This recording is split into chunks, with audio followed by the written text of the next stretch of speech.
Let's get into Hear Me Out. You sure? Yeah, I've got a theory that I've been dying to. I got a feeling.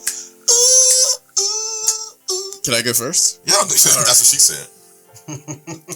Hear Me Out is our theories about the film. Some of these are purposefully outlandish, but on at my theory today, I think you can fact check me on this. So, after the death of his brother in American History X, Derek Vineyard went into witness protection and attempted to totally reinvent his life.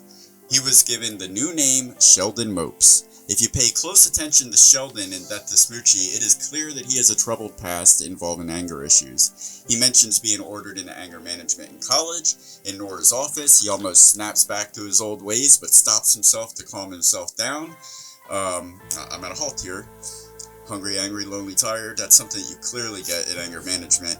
When he howls with the kids in the one episode after he's outed and he needs to let his anger out, he loses control, and you see him for a minute where it comes out for a second. Thank you, kids. I needed that. Yeah. The Nazi rally.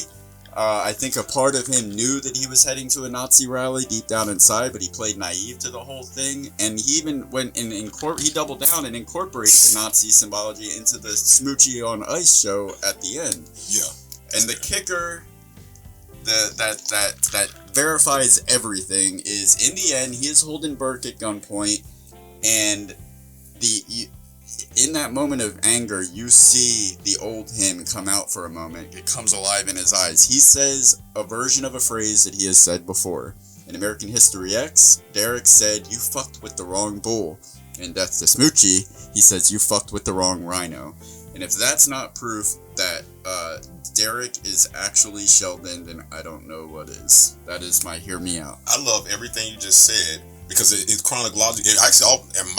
Okay. I tried to link it all the way back to Primal Fear, just to prove that this guy can have multiple personalities. Oh my gosh, man. Jesus Christ. Hey, that was apparently awesome. He never got his anger management under control because they had to switch him in witness protection to Bruce Banner. He got too mad. Yeah. He got too mad. Big mad. Great job. All right, Durden, what do we got next? Let's get... No, you don't even want to hear me out. I got you. Oh, you didn't get me. I know. No, I didn't. No, I was here the whole time. Okay. No, but you're looking in my book. I can't read it with my glasses from that far away, I promise. All right.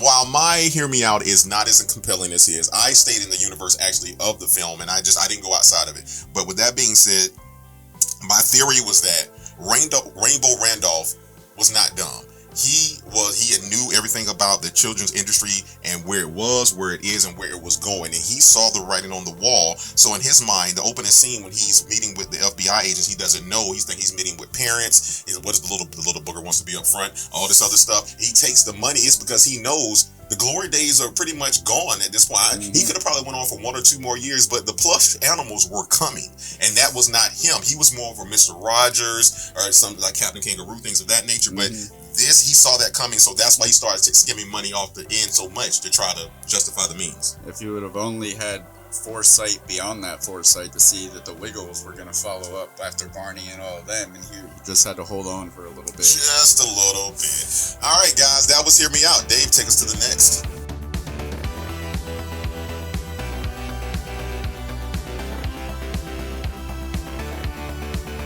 Why don't you subscribe? It'll last longer.